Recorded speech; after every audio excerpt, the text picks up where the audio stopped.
Sí, hola, buenas tardes.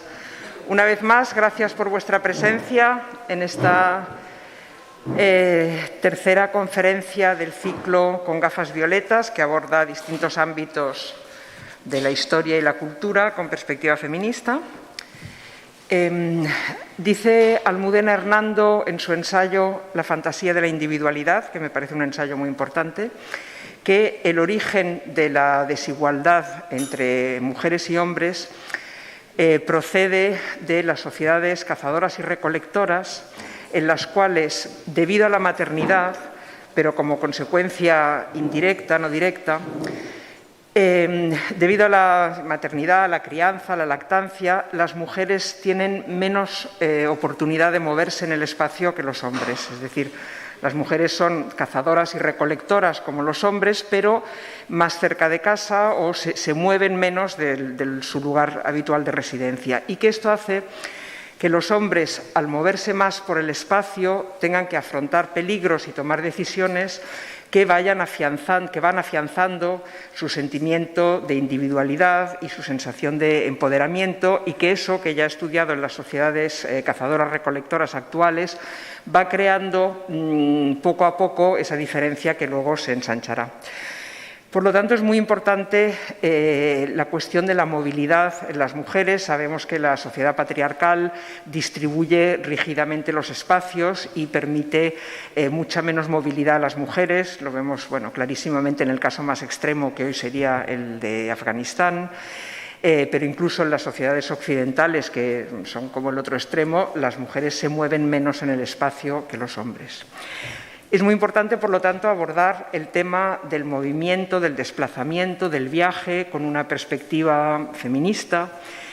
Y nadie mejor para hacerlo que nuestra conferenciante de hoy, Pilar Rubio Remiro, que se ha especializado en la literatura de viajes desde una perspectiva de género, en tanto que editora, crítica literaria, profesora y gestora cultural. Pilar viene desarrollando su actividad desde los años 80 en tres ámbitos, que son la comunicación cultural, la relación entre los libros y el viaje y la gestión y la enseñanza. En el ámbito de la comunicación cultural fue fundadora de la revista de arte contemporáneo Lápiz. Luego fue redactora en jefe y después directora de otra revista muy conocida, selecta pero conocida, de los años 90, El Europeo. Ha sido guionista de cultura y colaboradora de Radio Nacional, Cadena SER y Canal Plus.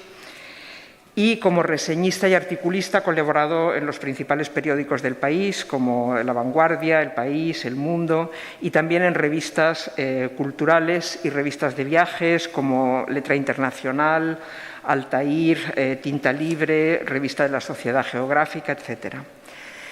En cuanto a su vertiente de especialidad en la relación entre libros y viajes, fue socia, fundadora y directora durante 15 años de la librería de viajes Altair en Madrid. Es también fundadora y directora, actualmente todavía, de la editorial especializada en viajes La Línea del Horizonte, que además de literatura de viajes publica literatura de África y Asia. Se fundó en 2012. Y tiene capítulos en varios libros colectivos y tiene un libro especialmente relevante para lo que va a tratar hoy, titulado El papel de las mujeres en el descubrimiento del mundo, en la editorial Santillana. Por último, en el ámbito de la gestión cultural y la enseñanza, ha coordinado y presentado ciclos de conferencias como El mestizaje de la escritura en una literatura sin fronteras para el Gobierno de Navarra, Fuera de sí, ideas para pensar el viaje, en la Casa Encendida de Madrid, y también ha sido profesora de narrativa de viajes en lugares como la Escuela Fuente Taja, la Librería La Central o la Casa del Lector en Madrid. Dirigió y coordinó durante 4 años los encuentros El viaje y sus culturas para el Centro Cultural Conde Duque de Madrid y es miembro del Consejo Asesor del Festival Internacional de Literatura de Viajes Periplo en Canarias. Muchas gracias, Pilar, por aceptar nuestra invitación y adelante. Egunon, buenas tardes. Se me oye bien porque hablar con mascarilla es un poco complicado. Bueno, me hace una ilusión enorme venir a esta ciudad y, sobre todo, poder visitar la exposición magnífica de la Vuelta al Mundo de Magallanes Elcano. Y quería agradecer especialmente a María Luisa Valenciaga por su amable invitación y, sobre todo, a mi querida Laura Freixas por coordinar este ciclo en nombre de la Asociación Clásicas y Modernas. Bueno, supongo para empezar que todas vosotras recordaréis esa famosa frase del poeta Rimbaud que dice: la verdadera vida está fuera, la vraie vie est ailleurs. Yo no sé si es la verdadera, podríamos tener una larga conversación sobre ese punto, pero sí aquella vida que está fuera ha sido especialmente importante para las mujeres por muchas razones. Yo creo que todos los que estamos aquí hemos tenido o hemos disfrutado la experiencia del viaje como algo profundo, algo que transforma, algo que desordena por dentro para reescribir un nuevo orden. Y esto es lo que va a justificar los 6 grandes temas en los que he dividido esta charla que vamos a tener a continuación. Y vamos a empezar por esta imagen. Aquí vemos a una mujer en una especie de balcón, de veranda, que mira al horizonte. Es un lugar que no es ni dentro ni fuera, es un lugar ambiguo. Su mirada está posada en ese más allá, que es el mar. Aparentemente todo es igual, es el mismo elemento. Sin embargo, no tiene fin. El mar, como bien sabemos, es casi siempre la metáfora del horizonte o la metáfora del confín. Para ella, un día es igual a otro y lo predecible rige sus días. Pero, ¿qué ocurre en ese exterior que se vislumbra a lo lejos? Nada es previsible, todo está sujeto a las fuerzas de la naturaleza o a los seres desconocidos que lo habitan. Y esta mujer se pregunta: ¿y quién podría ser yo confrontada a esas fuerzas que desconozco? ¿Cuántas mujeres habrá en mí? ¿Cuántas posibilidades de ser? ¿Quién soy respecto al mundo y no respecto a este lugar cerrado? Esta dama es Penélope, la contrafigura de Odiseo, y como mujer ha quedado al cuidado del domus familiar, mientras Odiseo, como podríamos decir hoy, salió a por tabaco y todavía no ha vuelto. Frente al tiempo lleno de él, que es el viaje, un tiempo de encuentros y aventuras, de avatares y desafíos, de afirmación frente al azar, que nos muestra la imagen, probablemente el tiempo de un encierro ausente de estímulos. Así que imaginemos la vida de cualquier Penélope escapando también a su destino, y de esa rebelión es de lo que vamos a hablar aquí. Vamos pues con la primera razón. ¿La fuga o la vida? Suelo decir a menudo, y Laura también lo recordaba, que las mujeres tenemos una historia muy conflictiva con la movilidad, que es un problema siempre derivado de la imposición espacial. Es decir, los roles de género en este sentido han sido muy estrictos. El espacio exterior es masculino, en él se da la autonomía, la independencia, lo racional, la acción y el movimiento, lo libre y lo público. Y el espacio interior es femenino, en él se da lo sometido, lo pasivo, lo irracional y emocional, lo dependiente, lo supeditado y lo privado. Y tenemos tan naturalizada esa división territorial sobre el mundo que no hay más que pensar qué entendemos por hombre público o mujer pública, o qué entendemos con la expresión hombre de la calle y mujer de la calle, y por supuesto qué entendemos por la palabra aventurera. Pues bien, nos vamos a quedar con esa palabra, con la palabra aventurera.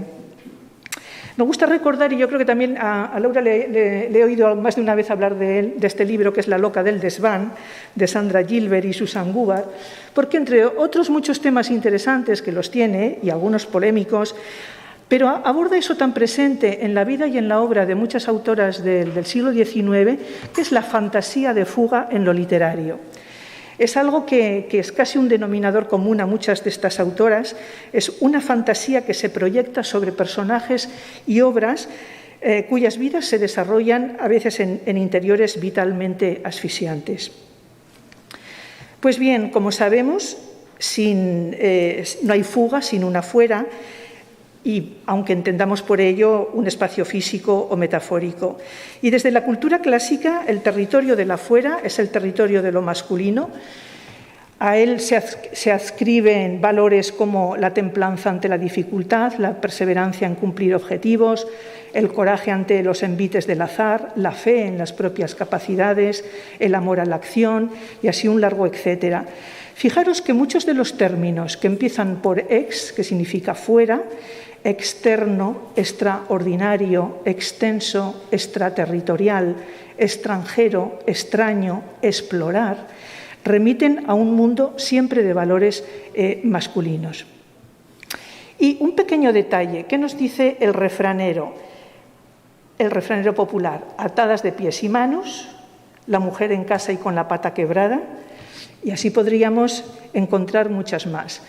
Fijaos por un momento cómo todas las culturas se han cebado siempre en los pies de las mujeres. Acordaros de la cultura china, por ejemplo, en que se vendaban los pies de las mujeres hasta alcanzar los 7 o los 12 centímetros. ¿Qué significan en nuestra cultura los tacones de aguja? Que obligan a las mujeres a andar prácticamente tambaleándose. Todas las culturas han utilizado los pies de las mujeres como el símbolo de cierto sometimiento. Bien, pues aprovechando que tenemos esta exposición magnífica al otro lado de estas paredes, que es la exposición de Magallanes y Elcano, os propongo que pongáis la mirada en un personaje muy especial, un personaje que casi aparece en los márgenes, que es el italiano Antonio Pigafetta. Es un personaje que aparece, se entera de qué va esta aventura y de pronto atraviesa el país, viene de Italia para enrolarse. ¿Por qué razón? No por poder, no por dinero. Lo que le hace enrolarse en esta aventura es precisamente eso, la pasión por experimentar lo desconocido, la pasión por medirse a sí mismo, la pasión por salir de los límites de su vida. Y esta cualidad del porque sí, del algo que se hace sin que de alguna manera tenga un contravalor, es muy propio de la idea de aventura. Y con este personaje, con Antonio Pigafetta, nace ese concepto del nuevo protoaventurero, que es un personaje nuevo en la historia, que lo que le pone en camino no es tanto, como decíamos, el poder, sino el vivir extraordinariamente acontecimientos. Pues bien, este es el factor que también y al mismo tiempo transforma la mística moderna de la aventura y lo feminiza. Un siglo después nos encontramos con esa figura formidable que es la de Catalina de Arauso, que es vuestra ilustre paisana, de la que en un momento hablaremos de ella, pero no sin antes pasar un poquito por encima por ese término tan poliédrico que es la aventura. La aventura, nos dice el filósofo George Simmel, es lo exterior a la trama global de la vida. Es también la experimentación de otros yoes internos, esos otros que van con nosotros, que apenas conocemos, pero, y esto es lo importante, experimentados en condiciones de imprevisibilidad. Bien, pues con la aventura transoceánica de América, las mujeres perciben por primera vez, o casi por primera vez, en el imaginario de otros territorios, la posibilidad del ensanchamiento de su propio mundo. Por una razón, y es que la vida en las colonias dejaba mucho más margen de libertad que la vida en la península. Y las que se embarcan en semejante aventura ya eran modelos de mujer muy inusuales. Muchas de ellas querían mejorar su suerte y, de paso, humanizaron la retaguardia de la colonización. Fueron vanguardia de una sociedad emergente con todas sus luces y sus sombras. Y durante los 2 siglos que duró esta colonización fueron innumerables. Solamente ahora es cuando se empieza a conocer sus nombres y cuando se empieza a trazar sus biografías, porque eran muy desconocidas. Ya en el segundo viaje de Colón se aparece el nombre de 4 de ellas, y en los 2 siglos siguientes serán numerosísimas.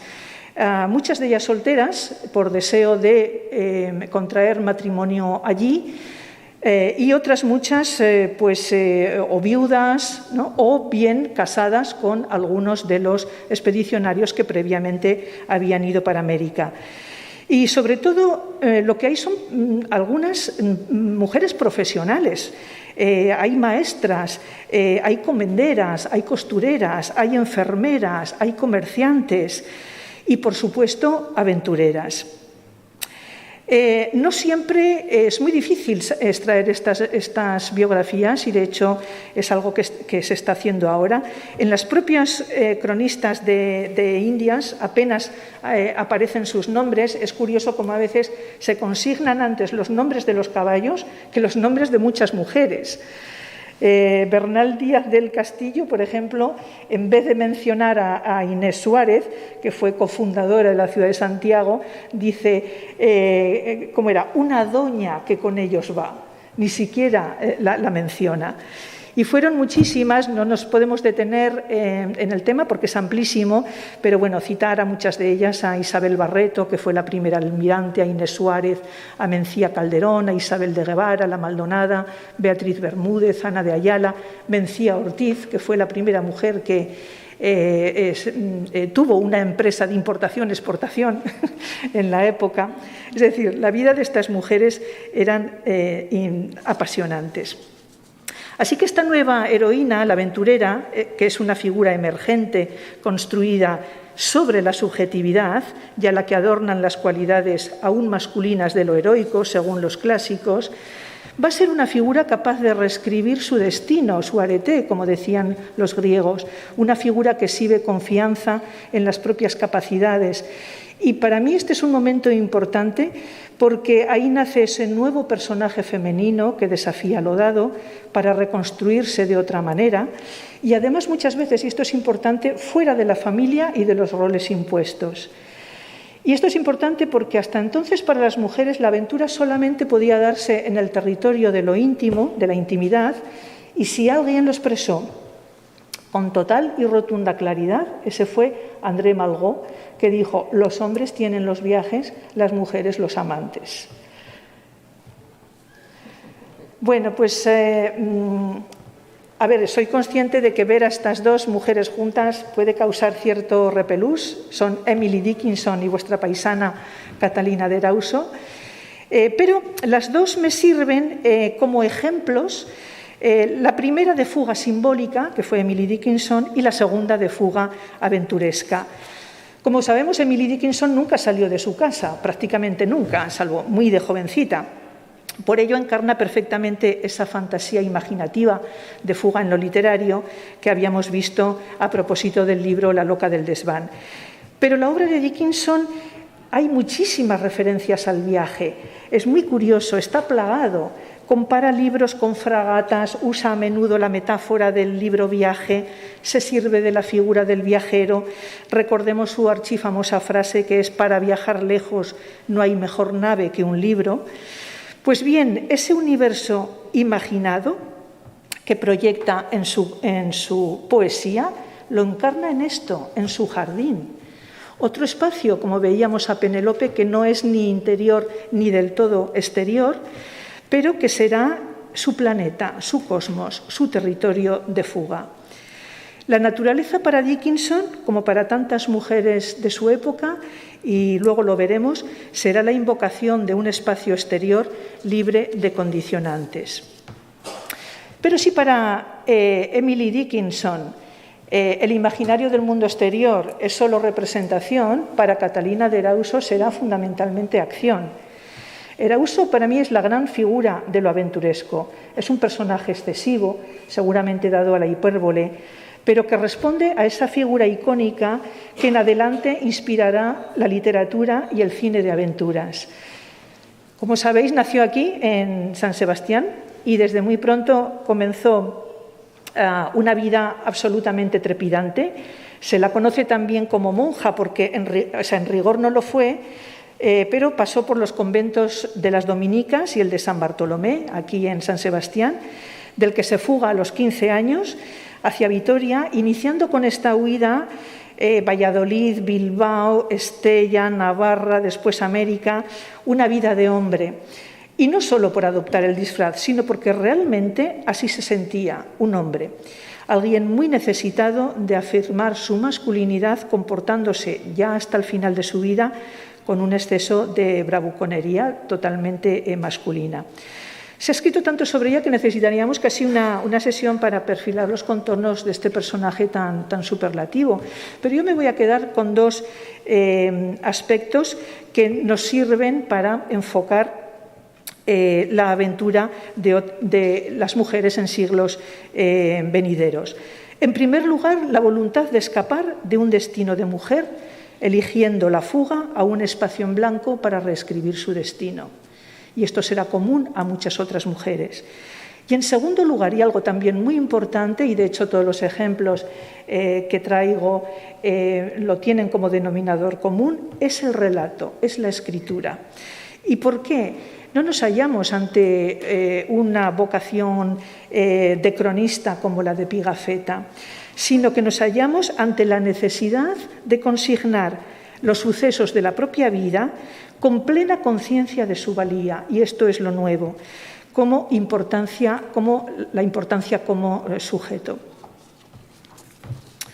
Bueno, pues vamos con el segundo de los temas, que es la escritura, precisamente. Porque esta circunstancia, la de la escritura, la comparten todas las mujeres, ya lo he dicho. Todas ellas escribieron sobre su vida, sus viajes, sus preocupaciones, lo hicieron en cartas, lo hicieron en diarios, lo hicieron en novelas, lo hicieron en sus propias biografías. ¿Y por qué? Pues porque sin escritura no hay registro, y sin registro no hay visibilidad, no hay memoria, no hay modelo, ni individuación, ni genealogía. No es una casualidad que el género de la novela de aventuras haya sido siempre protagonizado por hombres, desde Odiseo a Sinbad el marino, desde los personajes creados por Melville, por Conrad, por Verne, por Salgari.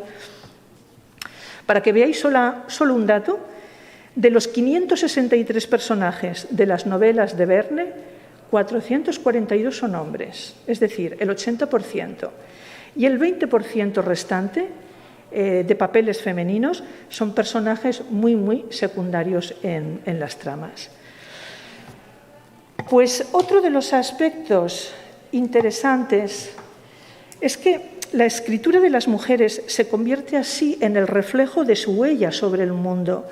Y además en algo muy importante, y es que introduce otro lugar, otro observatorio de la realidad, que contradice, evidencia o desbarata aquello que se erige como conocimiento situado, es decir, la versión masculina del mundo.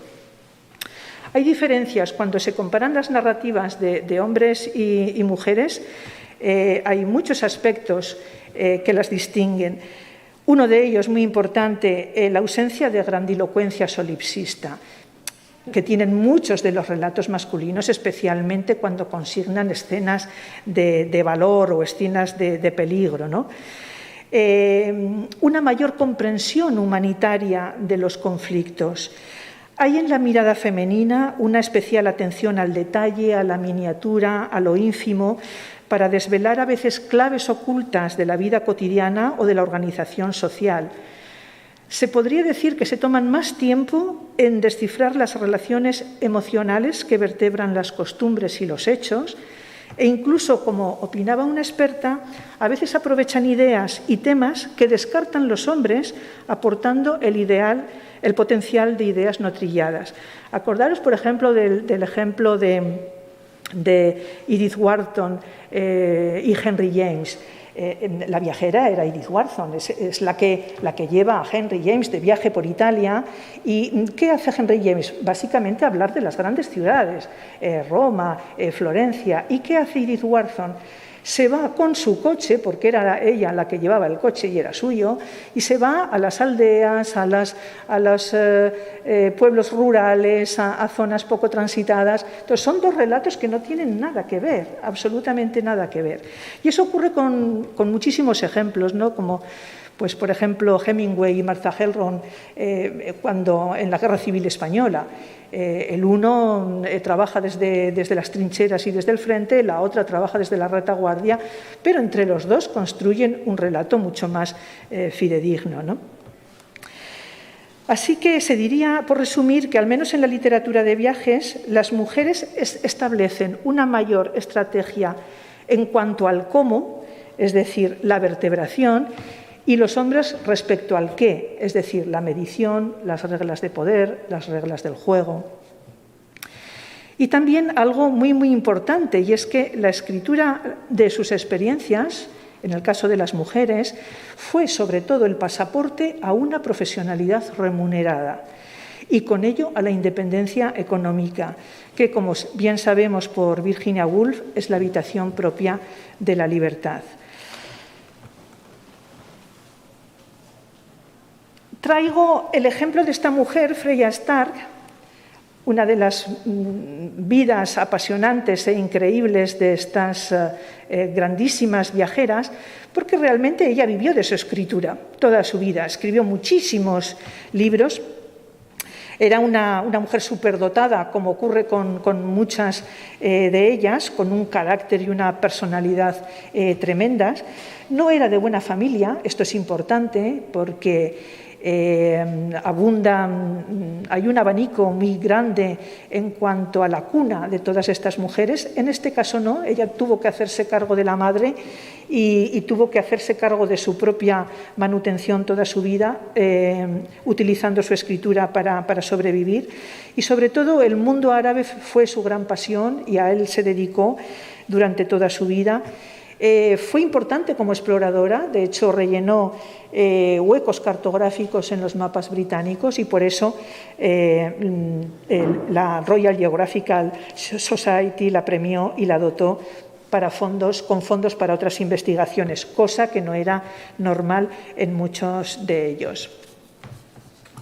Pues vamos con otro tema, que es la soledad y la libertad. Todavía hoy, cuando escuchamos algunos escritores de viajes, casi es recurrente la cantinela de que hay que viajar solo.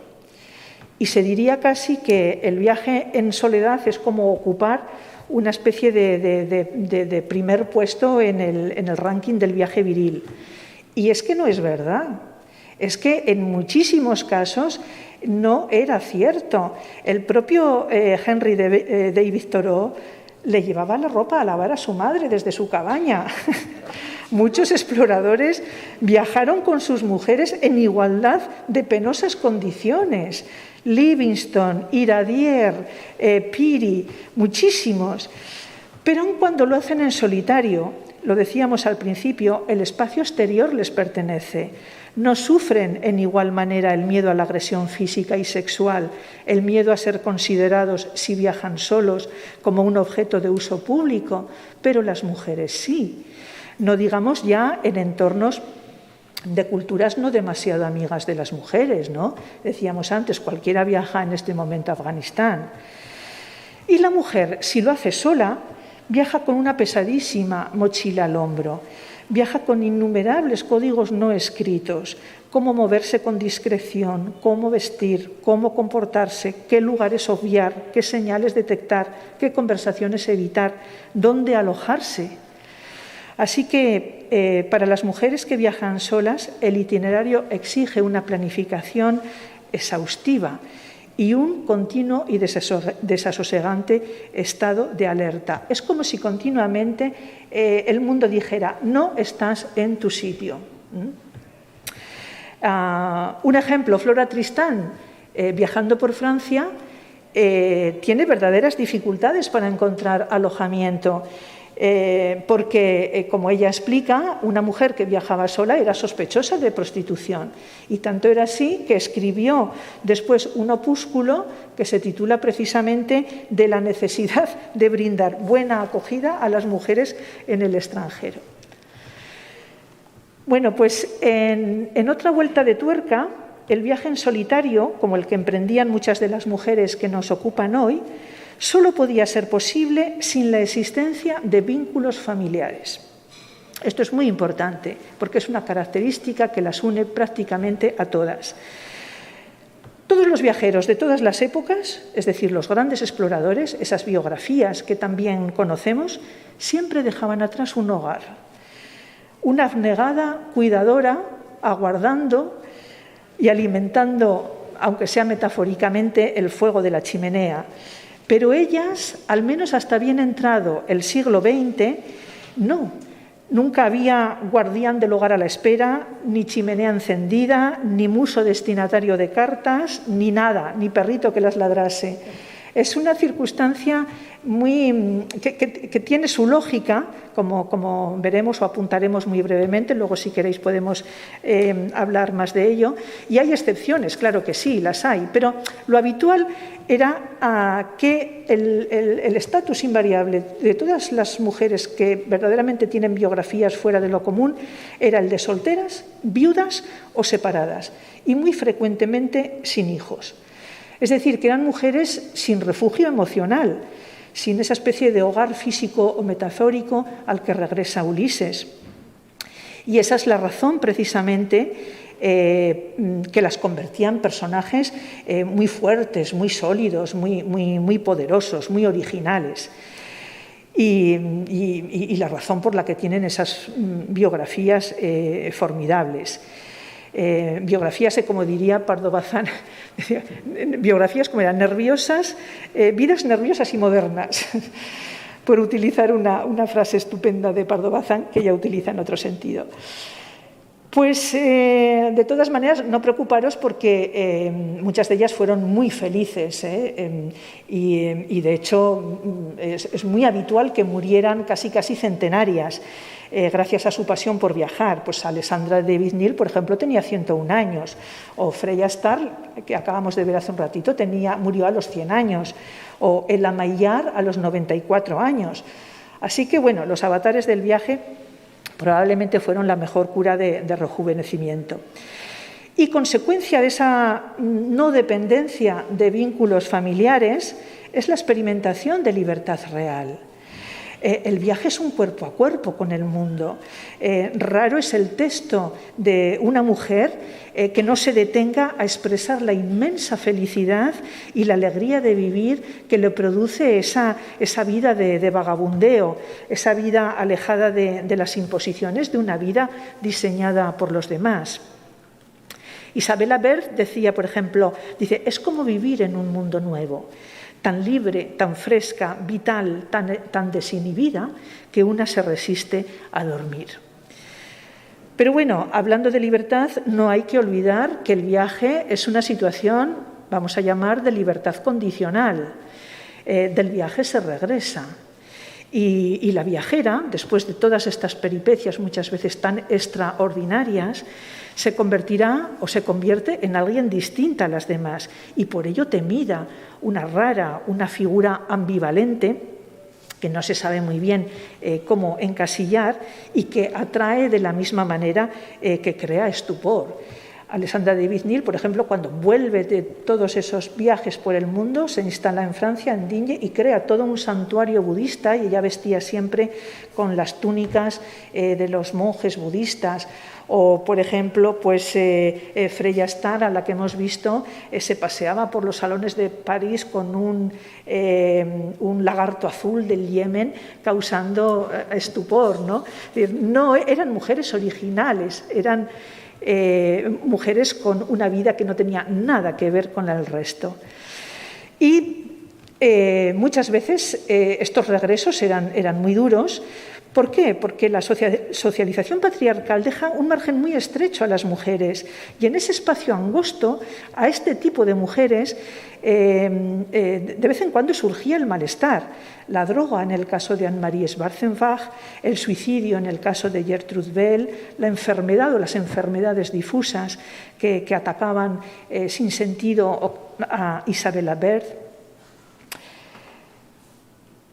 Y he elegido a esta mujer, Ella Maillard, para hablar de esto, porque ella fue un ejemplo de lo necesaria que es esa especie de asertividad sobre las propias capacidades que puede y que debe inculcar la familia. A esta mujer le ayudó su familia, fue muy importante para ella. Desde el principio la animaron, ella era deportista, después pasa por varios países de Europa trabajando de mil cosas y en determinado momento le entra el virus del viaje y comienza a viajar a comienzos del siglo XX y lo hace ella sola siempre, caminando o a caballo y por lugares muy difíciles, Georgia, el Cáucaso, el Turquestán soviético, Kirguistán, Asia Central, China. Así que es también ejemplo de cómo el viaje le permitió un sustento, le permitió una profesión y le permitió poder vivir de ello. Ella es muy conocida también porque en 1939, unos meses antes de la Segunda Guerra Mundial, se embarca con su amiga, también suiza, Anne-Marie Schwarzenbach, por un larguísimo viaje por Asia Central, las dos solas en coche. Y en otro orden de cosas, pues será un viaje tan icónico como lo ha podido ser pues, la película Thelma y Louise, ¿no? en nuestra época.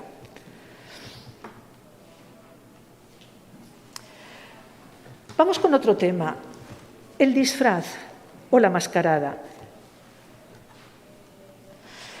¿Qué tenían en común todas estas mujeres? A George Eliot, Colette, George Sand, Isabelle Eberhardt, Jane Dieulafoy, Alessandra de Vignil, Anne-Marie Schwarzenbach.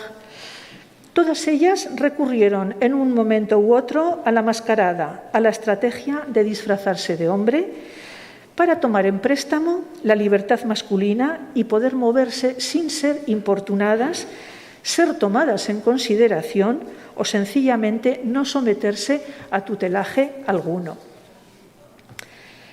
Si entendemos que la identidad se construye en relación a algo, lo idéntico, la repetición, en el caso de muchas de estas mujeres, la construcción de su subjetividad se incardina en el desafío a los roles de género impuestos. Para muchas de estas damas que se sirvieron del disfraz, la estrategia de recurrir a él venía obligada por una necesidad acuciante de individuación, de no identificarse con las otras y también de rebeldía ante esa realidad de supeditación que impone el hecho de haber nacido biológicamente mujeres.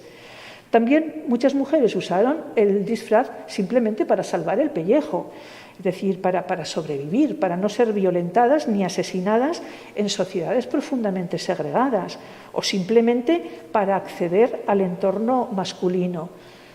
Pero nunca fue gratis. Siempre asumir por necesidad lo que no se es decir, un otro masculino, genera como poco ansiedad, una especie de malestar que se erige sobre la identidad escindida y que afecta a la creación femenina, debilitándola y a veces confundiéndola. Y esto no lo digo yo, lo decía Virginia Woolf. En resumen, que para muchas de ellas ser mujer en su época no fue fácil ni cómodo, no disponían sobre todo de modelos alternativos. Se movían en un territorio ambiguo de indefinición entre las categorías de género. Y esto explica por qué muchas de estas mujeres en el mundo del viaje eran antisufragistas. Bien, pues traigo aquí como ejemplo de este capítulo a esta mujer maravillosa que se llamaba Isabelle Eberhardt, era suiza. Murió muy joven, murió a los 27 años en Argelia, que era donde vivía, en una riada tremenda. Y la verdad, todavía le dio tiempo a dejarnos relatos, alguna novela y sobre todo unos diarios absolutamente maravillosos en los que cuenta la durísima vida que había elegido en Argelia. Ella había nacido en un ambiente familiar muy cosmopolita, de origen ruso, y un ambiente que la convierte en un personaje nada convencional. y que la empuja siempre a una especie de refugio, de un mundo propio que ella busca en exóticas lejanías, en este caso en el desierto argelino. Solamente con 20 años, o sea, se va con su madre a Argelia, a Bonn. La madre muere a los pocos meses y ella ya decide a quedarse a vivir en el país, y lo que hace es adoptar el disfraz masculino para poder ganarse la vida y sobre todo para poder recorrer Argelia con los nómadas, poder escribir artículos sobre la situación y sobre todo ganar dinero con ello, ¿no? Entonces se disfraza con el tarbuch, con el hike, y trabaja durante muchos años como reportera para diferentes diarios argelinos. Bueno, para mí es un ejemplo de vida escindida, de identidad escindida, no solo por su vida prestada de hombre, sino también por su conversión al Islam, por la inmersión de hoz y coz, como se dice, de una cultura complejísima a la que ella se entrega, abrazando incluso la causa árabe. El poder, la autoridad. Empoderar. A mí es una palabra que no me gusta, pero la usamos en el sentido de dotar, permitir o restituir en alguien el lugar de lo autorizado, el lugar del poder.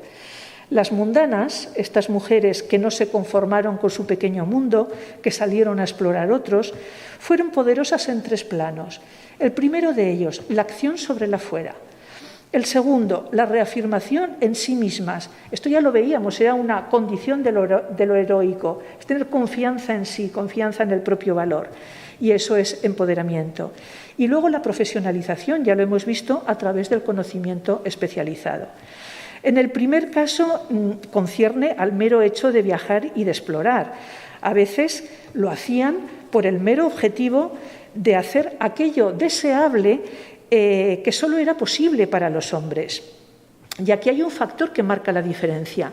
Si para los hombres, desde las primeras expediciones científicas de la Ilustración, el objetivo de sus viajes y de sus expediciones era el poder de conquista sobre los lugares, las geografías, los ríos, las montañas, los desiertos, con el propósito de conseguir reconocimiento o recompensa material, para las mujeres el objetivo a menudo ha sido acceder a los logros masculinos. Esta es una diferencia. O simplemente experimentar la libertad de los hombres. Para ellos lo importante fue la conquista de algún lugar concreto, un lugar físico, ser los primeros, y por eso sus expediciones generalmente estaban pagadas por las instituciones, y para ellos muchas veces el objetivo era llegar donde lo habían hecho ellos, sentir la consecución de un objetivo valeroso, y por eso se tenían que sufragar ellas mismas estas expediciones. Y aquí un inciso, porque hay ejemplos muy interesantes. Tenemos a la derecha a esta mujer que se llamaba My Friend Sheldon, que había conocido a Stanley y que realmente ella montó una expedición a África de 153 personas, y cuando se le preguntó por qué lo hacía, lo que dijo es que quería hacer lo mismo que hace un hombre. Era una mujer rica, obviamente, para montar una expedición así. Pero ¿qué la diferencia? Mientras muchos hombres como Stanley entraban a veces en los poblados a machetazo limpio, ella iba con este vestido, llevaba una especie de pelucón enorme en la maleta, llevaba este vestido lleno de pedrería, aquel sable, tiraba, ¿cómo se llama esto?, magnesio. Y entonces, claro, en las aldeas se quedaban absolutamente obnubilados, ¿no? Entonces, era una manera de penetrar en los lugares, no por la violencia que caracterizaba a otros grandes exploradores, sino por la astucia, que es un valor importante. Y aquí a la izquierda tenemos a la familia Tiné. Era una expedición totalmente femenina, era la madre, la hija y la tía. Recorrieron todo el Sáhara y también, o sea, iban haciendo amistad con Con los nativos, por ejemplo, llevaban una máquina para hacer hielo. Entonces, claro, se quedaban anonadados en pleno desierto de Argelia. Es decir, que ellas tenían que utilizar la astucia muchas veces para poder moverse en contra de la violencia que utilizaban muchos de los grandes exploradores. Y, en segundo lugar, hemos hablado del empoderamiento que se asienta sobre el testimonio del relato y la escritura, ya hemos hablado de ello, pero solo quiero incidir en la importancia de un género literario que es la narrativa de viajes, porque obliga a una centralidad referencial, y esto es importante para las mujeres. Han de presentarse a sí mismas como sujeto en torno al cual gravita lo periférico, que son las vicisitudes del viaje.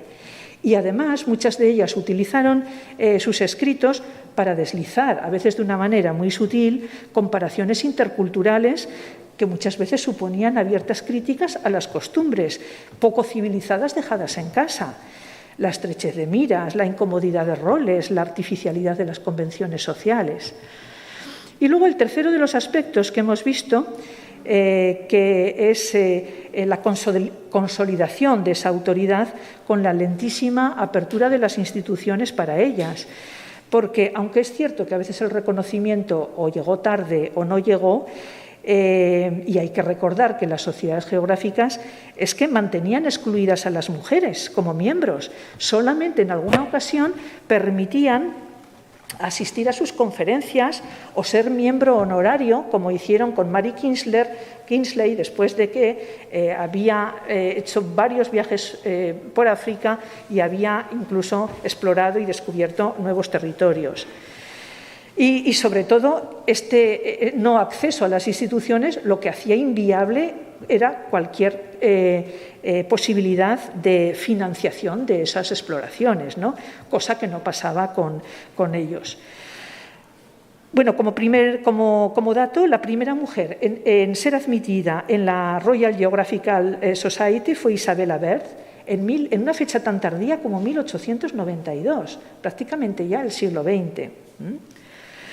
Así que, bueno, hemos visto que la manera de imbuirse de respeto intelectual fue en muchos casos para ellas profesionalizarse en áreas en las que el viaje o la exploración eran como la columna vertebral, ¿no?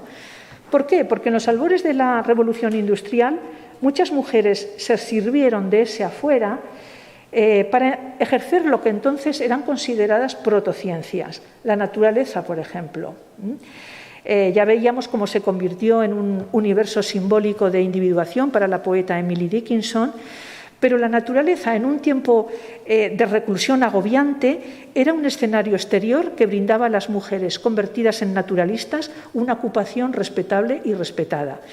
Botánicas, por ejemplo, como la norteamericana Jane Colden o Jane Barrett. Artistas y dibujantes de la naturaleza como Marian North, que por cierto si vais a Londres a los jardines Kew Gardens, ahí está su pabellón con todos sus dibujos, son maravillosos.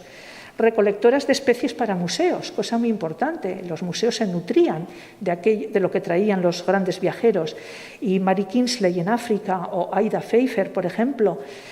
Entomólogas enamoradas de los insectos como Margaret Fontaine.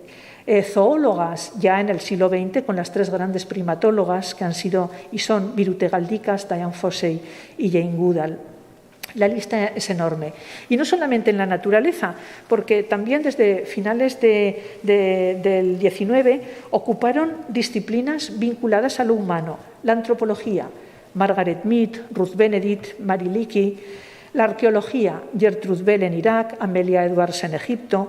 La cultura y la religión, Alessandra David Neal como gran experta en el Tíbet, o la experta en arte italiano Vernon Lee.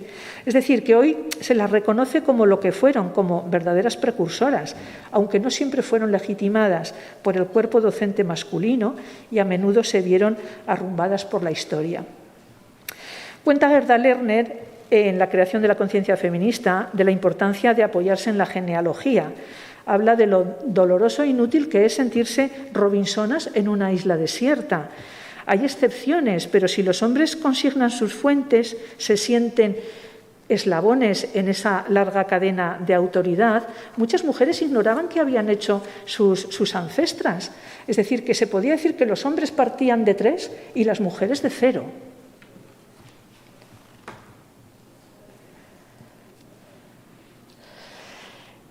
Bien, he unido a estos dos personajes maravillosos que son Alessandra de Vignil y Gertrude Bell, porque las dos realmente han pasado la historia como verdaderas expertas, cada una en su campo, y dos mujeres muy, muy admiradas, ¿no?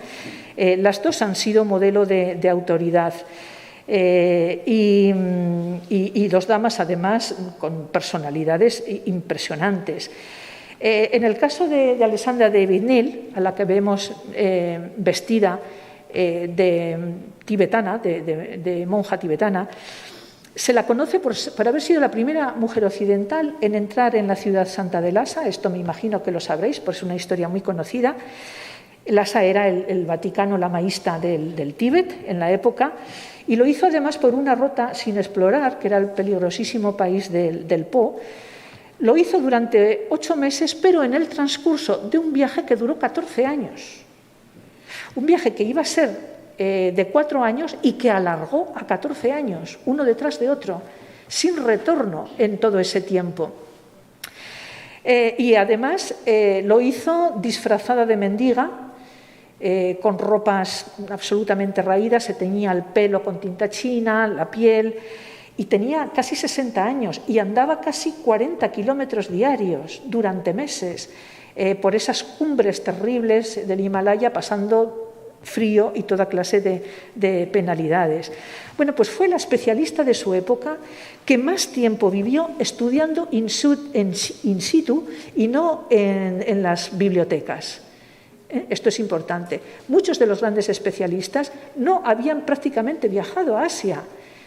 Nadie, o prácticamente nadie, en su época tuvo la experiencia que tuvo ella de vivir 14 años recorriendo China, Japón, Vietnam, Birmania, India, Sikkim, Ladakh y Tíbet.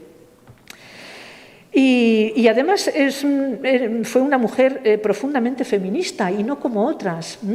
Feminista en el sentido de que creía en la independencia de las mujeres, que escribía sobre ello, que creía en el valor de la libertad y que mostró a las mujeres que había modelos de vida alternativos a los impuestos. Y el caso de Gertrude Bell es también no similar, pero sí parecido. Es distinto por el área que ocupa su trabajo, porque fundamentalmente fue Oriente Próximo y especialmente Irak, y por la índole de su trabajo, que fue mucho más político, ¿no? De hecho, fue una mujer que, como ocurrió con Lawrence de Arabia, fue de una gran utilidad para el Imperio británico en el momento de disolución del Imperio otomano en la zona, ¿no? Curiosamente nacen el mismo año, las dos, 1868, pero la vida de Gertrude Bell acaba a los 58 años, cuando se suicida después de la proeza de David Neal de haber entrado en Lhasa, 2 años después. Es una pena porque probablemente nos hubiera dejado una vida muchísimo más interesante, ¿no? Pero tras varios viajes por el mundo, recala en Siria en 1913, comienza a explorar la península arábiga y entra en contacto con las tribus locales, consiguiendo un grado de conocimiento que probablemente solamente Lawrence y ella tenían. De hecho, a ella se la conoce como Gertrude de Arabia. Lo que pasa que, obviamente, para la historia, Lawrence de Arabia ha sido mucho más famoso. Pero a ver, ella creó el Museo Nacional de Irak y de hecho se la considera un eje imprescindible en la construcción del Estado moderno de Irak. Aquí tenemos a Alessandra de Vignil en ese larguísimo viaje por Tíbet. Hay una imagen de ella de cuando era cantante de ópera, cuando era joven. Eso le sirvió, además, cuando viajaba por Ladakh, realmente salvó el pellejo muchas veces a base de montar el número y de interpretar y de montar unos cirios tremendos cada vez que se le acercaban bandidos y cosas así. Es muy interesante, su viaje es espectacular. Y esta es Gertrude Bell, aquí en esta foto, entre ellos se ve a Lawrence de Arabia en Egipto. Bueno, pues vamos con el último tema, ¿cómo vamos de tiempo? Bueno. Cuando viajamos, entramos en el territorio de las otras, las mujeres de culturas ajenas a las nuestras, con su aspecto, sus modos de vida, su pensamiento, sus conflictos, su forma de ver el mundo, y a la vez las otras nos ven a nosotras. Como ellas, somos mujeres también, pero a la vez somos intrusas, extrañas, llevamos con nosotras nuestro mundo, otra manera de ser y estar. A veces las diferencias pueden ser tan notorias que en el caso de algunas viajeras se entiende que fueran vistas y consideradas como un tercer sexo, o sea, ni mujeres ni hombres. Esto lo explica muy bien la antropóloga francesa Sophie Caratini, que pasó mucho tiempo conviviendo con los Arribat. Los Arribat eran las tribus originarias de lo que fue y lo que era el Sáhara español. Y ella decía, yo no soy una mujer para ellas, no soy una mujer de verdad, simplemente soy una extranjera, es otra categoría. Bueno, pues como sabemos, todas las culturas han sido y son androcéntricas y la mujer en la estructura patriarcal es periferia respecto a ese centro. Como se decía en la Revolución Francesa, el tercer estado del tercer estado. Y eso sin contar las variables como la edad, la raza, la clase o las identidades. Existe, y afortunadamente cada vez más estudiada, una profundísima relación entre geografía, colonialismo y género. Por un lado, las viajeras observan a las nativas desde su propia experiencia, la de sentirse colonizadas por los varones de la propia cultura, y ante costumbres, rituales y creencias consideradas aún más intolerables que las propias, reaccionan con un estupor lógico y a la vez también con curiosidad. Y después de esto, casi siempre en sus relatos se llega a una tercera fase, que es la fase de la comprensión, del respeto o de la empatía, ¿no? Por ejemplo, el ejemplo de Josephine Piri conviviendo con los inuits, mientras el marido está haciendo su expedición para llegar al Polo Norte, ella es la que se queda en la retaguardia viviendo con los inuit y al principio está horrorizada, no soporta la desnudez, no soporta el olor, no soporta las costumbres, no soporta cómo se trata a los hijos, pero luego va entrando, empieza a hacer amistad con ellas, convive con ellas y al final vas viendo cómo deja de juzgar y simplemente trata de comprender vidas tan ajenas, ¿no? Y otras veces no, otras veces esa ambivalencia queda en los textos y reflejan esa especie de superioridad occidental con la que los viajeros, sobre todo a comienzos del XX y finales del XIX, transitaban por el mundo. En la Maillard, por ejemplo, cuando van las dos por esas carreteras de Irán en coche y de pronto en los arcenes aparecen estas mujeres totalmente tapadas y de negro, las llama esas negras brujas. Entonces, asocia lo oscuro y encerrado casi a lo malvado y lo temible. Es casi toda una contradicción como mujer. Y en otros casos son todo lo contrario. Hay realmente una actitud muy sincera por conocer a las mujeres y sus problemas.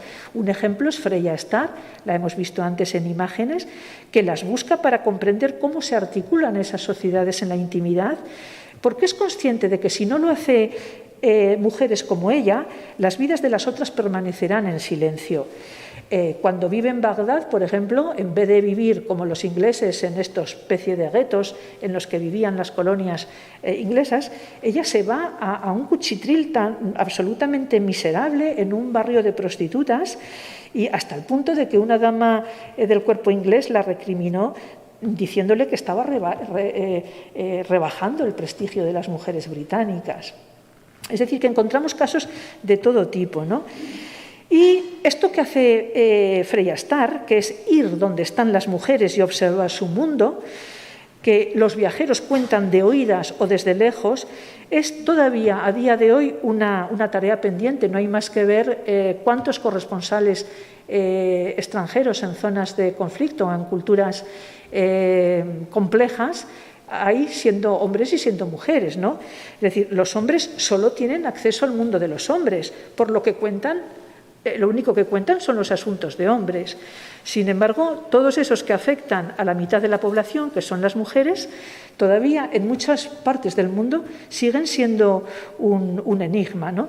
Por eso es tan importante la mirada de las mujeres viajando o trabajando en los lugares, porque es la manera de restituir un conocimiento igualitario sobre la población del mundo.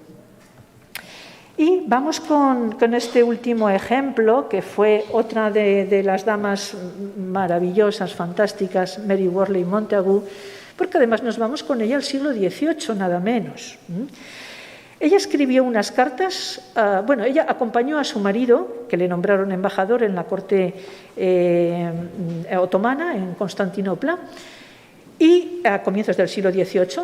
Y entonces, en vez de llevar esta vida rutinaria de mujer de embajador, lo que hace es echarse encima el yashmak, que es esta especie de cubretodo, de sayón de las mujeres, y empezar a pasearse por el serrallo, por los bazares, por los hamanes, por el harén del sultán. Y lo hace además con una curiosidad deliciosa, con un sentido del humor además increíble y con mucha capacidad para comprender y escribir los pequeños detalles. Y además aprovecha de paso, puesto que ella sí ha podido entrar en ese mundo de la intimidad de las mujeres otomanas y había leído todo lo que otros viajeros habían publicado sobre la corte, pues se dedica a desmontar con ironía todas las falsedades y tergiversaciones que habían inventado otros viajeros. Estas cartas fueron toda una revolución y de hecho fueron uno de los elementos que contribuyeron a propagar el virus romántico sobre Oriente, ¿no? Y fue una experiencia importante para ella y para las demás. ¿Por qué? Porque le da la oportunidad, hacer esto le da la oportunidad de tomar conciencia de sí, de su propia condición femenina, en contraste y oposición al de las otras, que eran las mujeres otomanas que observaban. Y como otras muchas, no le fue nada fácil volver de esa experiencia a su vida cotidiana. Cuando vuelve a Londres se acaba separando del marido y ya durante toda su vida se dedicó a viajar por Francia, por Italia, sola, teniendo sus aventuras y sus líos, pero fundamentalmente sola, ¿no? Llevó una vida de viajera el resto de su vida. Pero en esa genealogía de mujeres que abrieron el mundo a otras, yo creo que ella fue una particularmente interesante. Y pues nada, se nos va acabando el tiempo. Volvamos a ese comienzo, por cerrar esta especie de círculo, volvamos a Penélope, que se pregunta: sé que soy la esposa de Odiseo, la madre de Telémaco, la nuera de Laertes, la hija de Icario de Esparta, pero ¿quién soy yo en relación a nadie sino a mí? Se pregunta. Y probablemente el camino para esta respuesta está en el propio viaje. Los tiempos que vivimos son otros. La revolución industrial trajo aparejada una mayor facilidad de transportes y eso ha favorecido muchísimo la movilidad de las mujeres. Aún así, viajar sola a lugares apartados sigue siendo un desafío, pero también, sobre todo, un camino de individuación, una fuente de autosuficiencia y confianza en sí misma. Y todo esto es absolutamente útil para desarrollar una vida plena. Y si no fuera suficiente, además está el porque sí.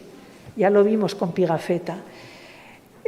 El porque sí es simplemente el deseo de transformar el destino, de transformar una vida, de someterse a lo desconocido, de vivir experiencias que en lo cotidiano no podrían darse.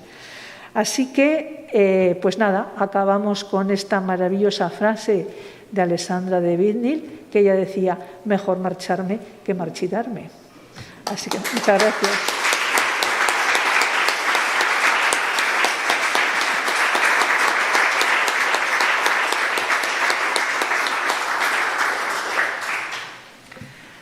Bueno, muchas gracias, Pilar. Vamos a dar la palabra al público, vamos a abrir el coloquio, pero antes te quería felicitar por esta conferencia, porque yo he observado que rescatar nombres y biografías de mujeres que han roto con los roles tradicionales, que han innovado, es muy necesario, pero tiene un peligro, que es que son unas biografías muchas veces tan apasionantes, tan insólitas, que a veces veo que la gente se queda un poco en lo superficial, en lo pintoresco, y termina presentando una especie de galerías de, bueno, en fin, personajes extraños, pero sin realmente interpretarlas. Y tú nos has presentado unos personajes fascinantes, pero además has interpretado, has buscado los denominadores comunes y has dado una visión de conjunto que creo que es lo importante y lo que hay que hacer. O sea que me ha parecido una conferencia estupenda y os invito a preguntar o a comentar.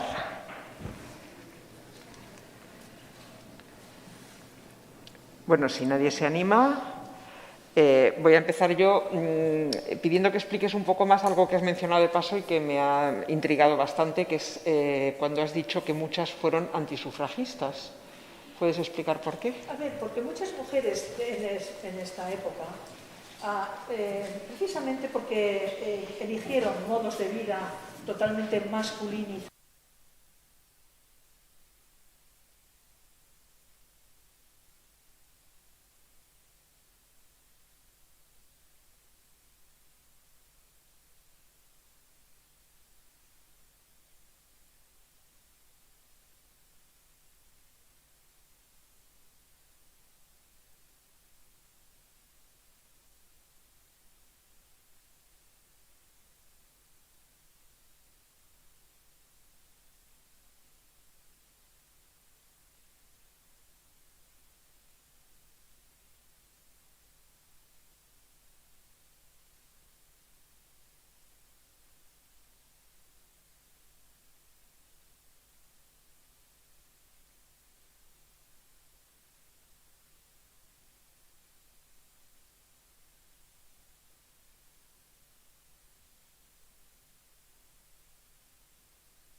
¿Alguien ha pedido el micro? No.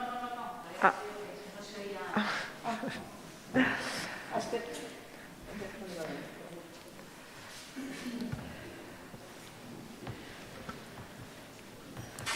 ¿Algún comentario, alguna pregunta?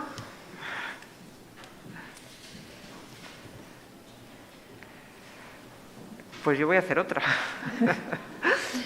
Tengo curiosidad has contado las circunstancias de las que solían partir estas mujeres, que no tenían vínculos familiares, por ejemplo, pero me gustaría que explicaras un poco más de qué clase social solían provenir, si todas eran, porque has hablado de Freya Stark, que no era de clase alta, pero parece que eso era una excepción.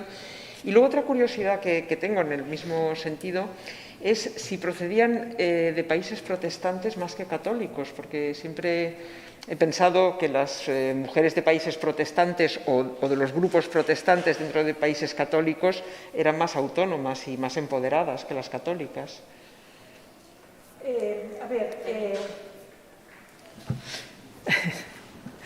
Vamos a ver, en cuanto a esta distinción, yo pienso que no se da por una razón, porque a partir de, básicamente, del 18 y del 17, el país, de alguna manera, que controla y domina el mundo es Inglaterra. Inglaterra tenía, digamos, destacamentos, no hablemos ya de Asia, sino también muchas zonas de África, por ejemplo, también. Entonces, la mayor parte de biografías viajeras se dan naturalmente en Inglaterra y en menor medida algo en Francia y luego muy poco en otros países como Alemania o Austria. Aida Pfeiffer, por ejemplo, era austríaca, pero era una excepción bastante notable. Y en cuanto a la formación, es verdad que muchas de ellas, si no pertenecían a una burguesía ilustrada, sí tenían en casa o habían tenido bibliotecas. Y muy probablemente, y en los casos de las británicas, siempre había algún familiar o algún ancestro que había sido explorador o viajero o algo así, ¿no? Y entonces era como una especie de tradición en esas bibliotecas, muchas, por ejemplo, y no necesariamente, ya digo, familias muy adineradas, el caso de Mary Kingsley, por ejemplo, y otras muchas, ¿no? Entonces, lo que ocurre es que estas mujeres que tienen la oportunidad de formarse como autodidactas ya desde muy jovencitas en estas casas ya con cierta cultura y sobre todo por un lado los libros, pero por otro lado también la actitud de los padres, de los padres y madres, ¿no? Entonces, estas mujeres nacían con una personalidad absolutamente robusta. Entonces, eran mujeres muy difícilmente manejables por las sociedades al uso, tenían opinión propia, habían leído, se interesaban. Muchas de ellas, por ejemplo, es curioso cómo dominan los idiomas, porque sabían que no podían moverse por el mundo sin el apoyo, el bastón que significaba dominar la lengua. Entonces, por ejemplo, Alexandra de Vigny es que hablaba todos los dialectos tibetanos. Ya había empezado a aprender sánscrito desde muy jovencita y, por supuesto, hablaba hindi, hablaba algo de chino. Muchas de ellas eran políglotas, pero era esa especie de enorme originalidad que en la mayor parte de los casos venía originada por algún núcleo con algún vínculo con el mundo del viaje, ¿no? Y luego no, luego había otras que es que no había vínculos de ninguna manera, es que salieron así, por decirlo de alguna manera, ¿no? Como esta austríaca, como Aida Pfeiffer. Pero el caso, por ejemplo, de Isabel Eberhard, pues es que ella ya viene al mundo en un ambiente muy cosmopolita. El geógrafo y anarquista Elisée Reclus, por ejemplo, era uno de los amigos de la familia. Y todo así, ¿no? Con lo cual ya había, aunque por supuesto tenían vetadas las universidades y tenían vetada la formación, sí venían de ambientes en este sentido muy abiertos al mundo y con una gran facilidad por parte familiar, los padres y las madres, para apoyarlas en ese sentido, ¿no? Pero obviamente no pudieron hacer lo que hicieron si hubieran tenido una familia. Esto es un denominador común a la mayor parte de ellas. Incluso Alexandra de Vigny, que se casó con un hombre con el que mantiene una correspondencia de 40 años y que será la persona que más le apoyó en la vida, ni siquiera ella tiene una relación convencional Para empezar, él tenía otras relaciones. Cuando se casó con ella, él ya tenía otra vida al margen de la que iba a empezar con ella, ¿no? Y ella es muy consciente de todo eso. De hecho, cuando al cabo de estos 14 larguísimos años, cuando ella le dice, voy a volver, y le dice él, bueno, no, mejor sigue por ahí, porque obviamente volver le desestabilizaba esa vida que se había construido al margen de ella. Luego lees la correspondencia, es maravillosa, realmente ella encontró un buen amigo. Pero la mayor parte de ellas o simplemente se separaban, o se divorciaban, o empezaban a viajar cuando llegaban a la viudez y los hijos, si los había, ya eran mayores, o simplemente eran solteras y fueron solteras siempre, como el caso de Mary Kingsley y de Isabel. Isabel de Béjar se casó, fue un matrimonio de conveniencia. Alexine Tiné, por ejemplo, muchísimas nunca tuvieron relaciones estables, ¿no? Por eso eran modelos totalmente...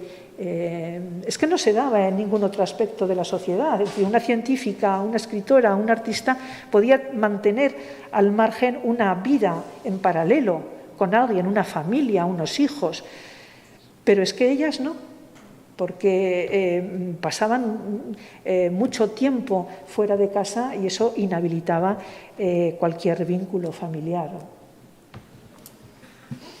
Muy bien, mira, hay una palabra. A mí lo que me ha llamado la atención ha sido hablar de la vuelta del viaje.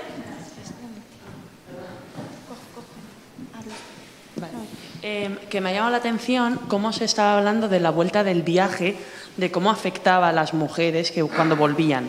Y yo quería hacer una especie de paralelismo personal. El caso es que yo sí he viajado por Latinoamérica sola y bueno, aparte de que todo el mundo se llevaba las manos a la cabeza cuando yo dije que me iba a Latinoamérica sola, la vuelta fue muy dura porque de repente, y esto pasó por parte de mujeres, me miraban ya cuando volví y me decían ya ahora te vas a centrar, ¿no? O sea, comentarios que eran un poco malintencionados, y era curioso porque venían por parte de mujeres, o sea, me habían visto a mí viajar sola y eso parecía que les molestaba. Sin más, y me llama mucho la atención que tú lo remarcaras en cómo las mujeres tuvieron que sufrir eso, claro, finales bastante catastróficos. Es que imaginamos cómo era la vida para una de estas mujeres de mitades del siglo XIX, ¿no? Cuando volvían. La propia Mary Wortley Montagu, después de vivir todos esos años, pues no solamente fue la vida en Constantinopla, es que ese viaje hasta Constantinopla habían recorrido la mitad de Europa y luego para volver a Londres habían vuelto a recorrer otra vez la mitad de Europa, es decir, que fueron muchos años y con experiencias muy intensas. Y ella iba escribiendo. Pero claro, cuando vuelve a Londres, ¿qué se encuentra? Se encuentra con que si ella había tenido una vida absolutamente libre, de pronto deja de serlo, porque está sujeta al rango de su marido diplomático, etcétera, etcétera. Entonces, es muy duro para muchas de ellas, y sobre todo porque una vez que habían experimentado ese mundo de libertad absoluta, es que no se puede volver a un mundo de constricciones y de restricciones, es que es imposible, es inviable. Y ellas además, después de haber pasado por tantas situaciones de peligro, de miedo, de angustia, eran mujeres muy sólidas. Entonces, ¿cómo podían relacionarse con las mujeres de su clase social en sus lugares de origen? Era muy diferente, era muy inviable. Casi todas lo que hacían era volver a viajar. Esto es viajaron hasta etapas muy tardías. ¿Por qué? Porque era la manera de seguir en fuga. De seguir en esa vida alternativa a la que dejaban atrás, ¿no? Y luego también por esa idea de que es que una mujer no está en su sitio, es que es esto, es una división de los espacios. El espacio de las mujeres, y tenemos muy interiorizado, es el espacio de lo interior. Entonces, si tú estás por el mundo, es que estás fuera de lugar, literalmente, fuera de lugar. Entonces, da igual que sean mujeres o que sean hombres, es que está tan interiorizado que muchas veces te van a ver como algo extraño, como un personaje que no se sabe qué es, como en tantos países, ¿no? Como un tercer sexo, porque ya ni eres mujer ni eres hombre, no se sabe, eres la ambigüedad. Pero bueno, también, a ver, no hay que quedarse tampoco en una lectura demasiado cruda de las experiencias de muchas de ellas, ¿no? Yo lo he dicho antes, fueron enormemente felices y vivimos en el siglo XXI. Ahora mismo yo pienso que las mujeres pueden transitar el mundo, o muchas zonas del mundo, con absoluta tranquilidad. Y otras no, en otras hay que ir, como decíamos al principio, con toda esa especie de código no escrito, de cómo hay que vestir, en qué hay que fijarse, dónde hay que decir, qué no decir. Es decir, y eso no le ocurre a un hombre cuando viaja. Entonces, eso sigue ocurriendo, no hay que ocultarlo, simplemente hay que aceptarlo como un condicionante más de una actividad que, por otra parte, puede ser muy, muy placentera y, sobre todo, muy útil para la construcción de la subjetividad, ¿no? ¿Alguna intervención más? Hola, Pilar y compañía. Primero, gracias porque ha sido fascinante. A mí me ha llamado la atención los dos siglos que más o menos has comparado, ¿no? Que es las mujeres que iban en los primeros descubrimientos, siglo XV, ¿no? XVI, XVII, y ahora un poco en la época moderna, ¿no? Estas mujeres que acabas de hablar han estado siglo XIX, pero siglo XX también. Entonces, creo, si no me equivoco, que me he dado cuenta de que estas mujeres del siglo XIX y XX no eran aventureras tal y como un hombre, pero sin embargo las del siglo XIV, del siglo XV, con los primeros descubrimientos, iban a hacer un rol de mujer allí a América, ¿no? No fueron descubridoras ni fueron nada, sino fueron a casarse o a seguir a sus maridos ¿no? O hubo mujeres, es que me llama mucho la atención porque no conocía a estas mujeres que fueron con los descubridores. Y entonces me llama mucho la atención las diferentes, conforme fueron pasando los siglos, porque estas mujeres en el siglo XV, madre mía. A ver, las mujeres del siglo XV y XVI que emigraron a América, ya lo he dicho, obviamente muchas de ellas eran solteras, pero eran solteras sabiendo que lo que querían era viajar a América para, de alguna manera, encontrar el marido allí, organizar su vida allí. Pero lo que ellas tenían muy claras es que era un territorio mucho más abierto o desconocido que lo que dejaban atrás, y así fue. Y brindaba unas posibilidades de libertad a muchas de ellas que no se podían dar en la península, ¿vale? Entonces, era otro modelo de mujer porque no podía, salvo las religiosas, que tradicionalmente a lo largo de la historia de las mujeres, en la conferencia anterior de Ana López Navajas lo explicó muy bien. Es decir, si hay la experiencia de lo religioso, es casi la única burbuja en la historia que ha permitido a las mujeres llevar una vida independientemente del rol que podría haber llevado vinculado a lo familiar, ¿no?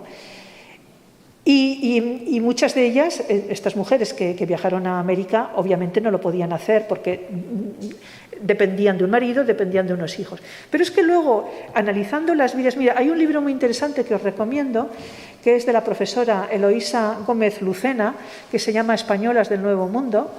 Creo que es, no sé si es Taurus, me parece que es Taurus, pero por el título lo encontraréis, que pienso que es la historiadora que más ha investigado este tema y ha ido expurgando las biografías de muchas de ellas, y claro que había aventureras.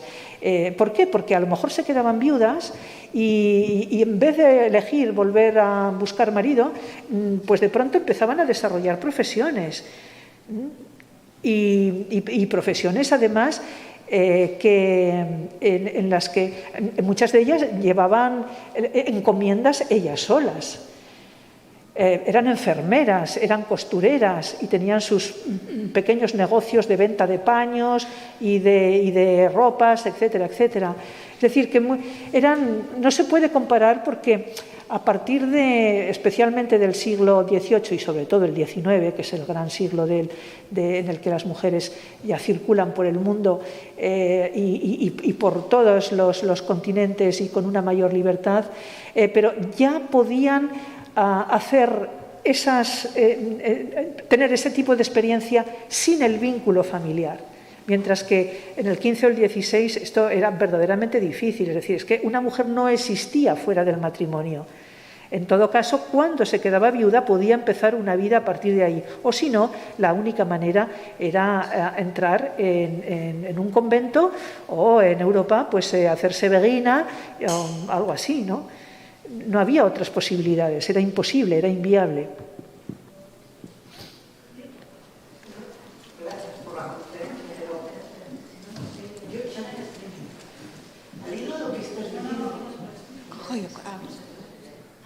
¿Hago yo con eso? Ay, por favor, qué difícil.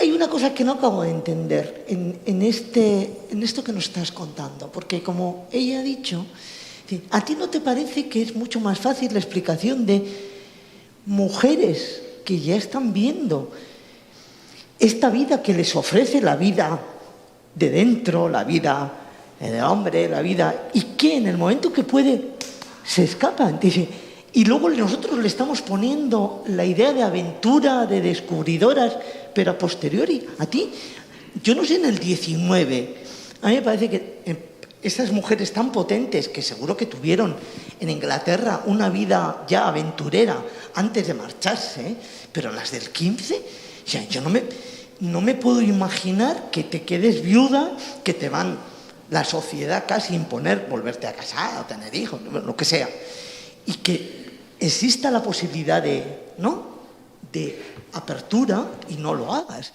Yo creo que todo lo demás es muy a posteriori. Lo primero es escaparse, ¿no? Sí, yo lo he comentado hablando de estas mujeres del 15 y del 16, que además fueron miles. Ya en el siglo XVI el problema está en que el registro de indias en Sevilla no las registraba, pero no solamente a ellos, también la mayor parte de las tripulaciones que partían para América, en algunos casos se consignaban los nombres, en otros no, etcétera. Pero ya lo he dicho, es allí donde nace ese personaje ya feminizado de la protoaventurera, y para mí es el caso de Catalina de Erauso, que lo que hay que salvar de la historia de Catalina de Erauso es evidentemente la voluntad de construirse otro destino, de negar el dado, ¿vale? Y entonces elegir un territorio exterior, un territorio lejano, no el de la cotidianidad, para proyectar sobre él ese deseo de reescribir su destino. Por eso la he incluido desde el principio, porque me parece un personaje que luego puede ser obviamente un personaje difícil, complejo, porque ella tenía que apostillar su masculinidad de una manera salvajemente viril, ¿no? Porque obviamente sus dudas y su ambigüedad física y mental era la que era, y le obligaba a una vida probablemente pasada de rosca en ese sentido. Pero lo que tiene de interesante es que es el germen de esa idea de aventura, que es la idea de construirse fuera del recinto de lo cotidiano, en condiciones de libertad, en condiciones de autonomía, en condiciones de subjetividad, y eso nace en ese periodo. Es que eso es indudable. Y no solo en ese periodo, sino que, en la esfera de los religiosos, que es muy importante, peregrinas como Egeria en el siglo IV, Egeria, por ejemplo, era una mujer bien, o sea, de familia bien, y decide, como otras muchas de la época, hacer semejante peregrinación, ¿vale? En el que, vale, la excusa era lo religiosa, ella quería ver los santos lugares, pero es que tal y como describe el viaje en sí, ya es una aventurera, es que va disfrutando de cómo se siente, de cómo percibe, de cómo va interpretando su mirada sobre las cosas que van sucediendo en el camino, ya es una protoaventurera. Y desconocemos si estaba casada, si no. Obviamente no podía ser monja porque en el siglo IV no existía este concepto. Existían cenobios religiosos más o menos, pero no con el sentido más contemporáneo en el tiempo, pero ya era una mujer que decide salir de su territorio particular, de su territorio de lo cotidiano, para investigarse en otras circunstancias. Es decir, que lo que pasa es que luego, a partir del 18, esa división entre el tutelaje de la familia, entre la cadena de la familia, se rompe y entonces surge este modelo de mujer absolutamente independiente de los modelos familiares al uso, que lleva una vida que tampoco es una vida masculina, para nada. Es otra vida, es simplemente otro modelo de mujer. ¿Alguna intervención más? ¿No? Bueno, pues nada, muchas gracias por vuestra atención y nos volveremos a ver el 22 de febrero. Guardad la fecha, que tenemos una conferencia.